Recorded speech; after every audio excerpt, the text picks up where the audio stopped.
I really love those shoes. But hey, after thinking about it, Eddie, you could probably resell those sneakers on StockX and make a little extra cash. I mean, I know you can probably use the extra money.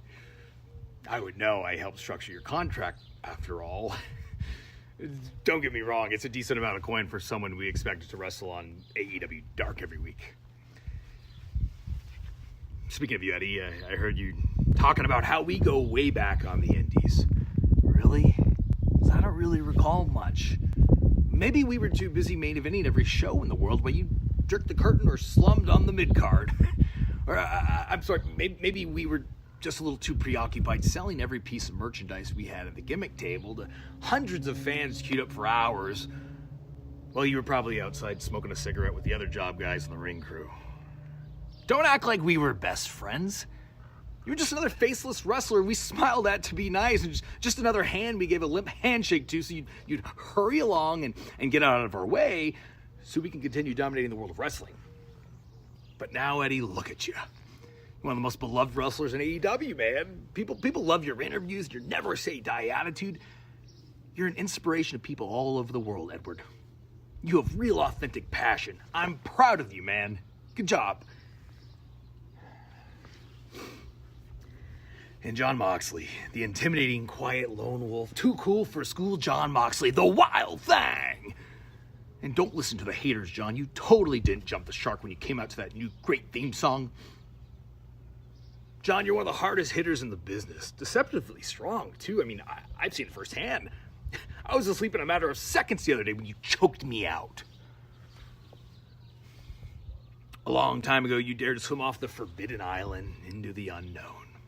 And most who dare usually drown or get eaten up by a big bad shark along the way, but not you, John, huh?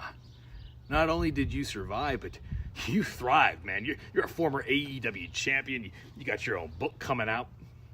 We did that last year, but that's great. And you even got a baby on the way. You've got it all, John. The other day, Jim Ross, the world's worst commentator, hit a line about how unmatched we are against John and Eddie. Now, why exactly is that? After all, we are the world-class tag team that's been doing this longer and at a higher level than anybody.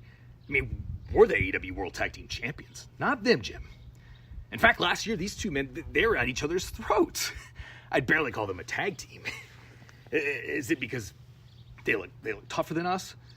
What, because we wear outrageous headbands and luxury sneakers and smug looks on our faces? Is it because we don't have smokers' coughs or heavy accents? Do you think I don't know what tough is? I guess I live completely comfortable every day of my life. I guess my back isn't throbbing and my neck doesn't click every time I get up off the floor after playing with my kids. I guess my right hand is completely functional and loose coins, they don't slip through my grip every time a cashier hands me my change from back in Japan when I mangled it. Yeah, I guess the memories I have of working 2 jobs, praying my car wouldn't be repossessed, and my family and we wouldn't be evicted from our apartment never happened. I guess Nick and I have just been handed everything. We didn't have to scratch and claw our way into finally becoming completely self-made millionaires. But yeah, we don't know what tough is, right? We didn't just spill the blood of one of our closest friends, staining the ring canvas and putting one of our greatest rivals out to pasture forever either, right? Now imagine what lengths we'd be willing to do against 2 disposable human beings like you two. Yeah, Jim, we're so unmatched. Eddie, you said we'd have to rip your heart out to take you down. Why don't you ask your partner if you can borrow one of his lame black chest protectors, because we'll do just that. In fact, we'll deliver a perfect cartwheel back handspring combination before doing so.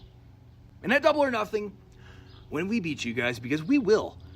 This isn't any other wrestling organization where the 2 big single stars team up to beat the tag champs. I can already visualize the anti-Young Bucks hate tweets, the GIFs, the memes, body shaming us, talking about hairlines and ages, calling us mean-spirited nicknames given from industry blackballed shock jocks.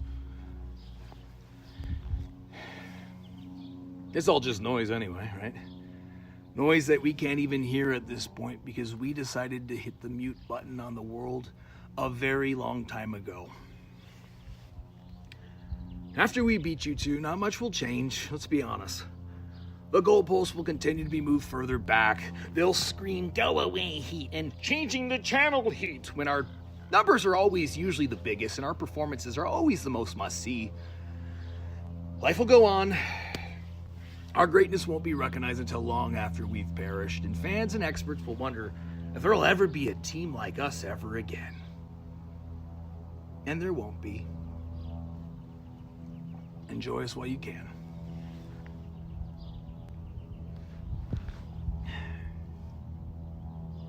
I really love those damn shoes.